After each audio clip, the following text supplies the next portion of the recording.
Assalamualaikum warahmatullahi wabarakatuh. Perkenalkan, nama saya Nia Amelia Sutrisno dengan NPM 24753050. Saya berasal dari jurusan Ekonomi dan Bisnis, program Studi Agribisnis Pangan kelas 1B.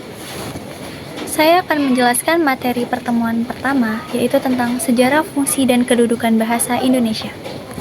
Bahasa adalah sistem komunikasi yang berisi bunyi-bunyi bermakna untuk mengungkapkan pikiran, makna, dan perasaan. Pada periode awal, bahasa Indonesia berasal dari bahasa Melayu yang berkembang di Sumatera dan Semenanjung Malaya sejak abad ke-7. Bahasa ini menjadi bahasa perdagangan dan komunikasi di Nusantara.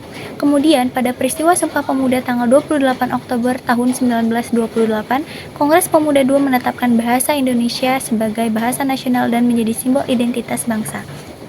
Hal ini berperan penting dalam perjuangan kemerdekaan.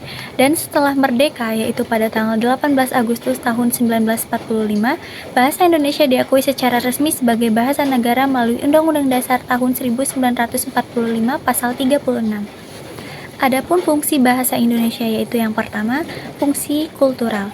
Bahasa Indonesia sebagai sarana pelestarian dan pengembangan budaya bangsa, berfungsi untuk mengungkapkan nilai-nilai, melestarikan warisan budaya, mengembangkan kesadaran nasional. Fungsi kedua yaitu fungsi sosial. Bahasa Indonesia sebagai alat komunikasi dan integrasi sosial, berfungsi untuk menghubungkan individu dan kelompok, membangun hubungan sosial, mengurangi perbedaan. Yang ketiga yaitu fungsi edukasi. Bahasa Indonesia sebagai sarana pendidikan dan penyebaran pengetahuan, berfungsi untuk mengajar, mengembangkan kemampuan berpikir, meningkatkan kesadaran intelektual. Dan fungsi keempat yaitu fungsi instrumen. Bahasa Indonesia sebagai alat untuk mencapai tujuan, berfungsi untuk berkomunikasi bisnis, mengembangkan teknologi, meningkatkan efisiensi dan produktivitas. Kedudukan bahasa Indonesia ada dua, yaitu bahasa nasional dan bahasa negara. Bahasa nasional yaitu bahasa Indonesia sebagai simbol identitas bangsa dan lambang kebanggaan nasional, menghubungkan berbagai suku dan budaya, meningkatkan kesatuan dan kebersamaan, dan mengembangkan kesadaran nasional.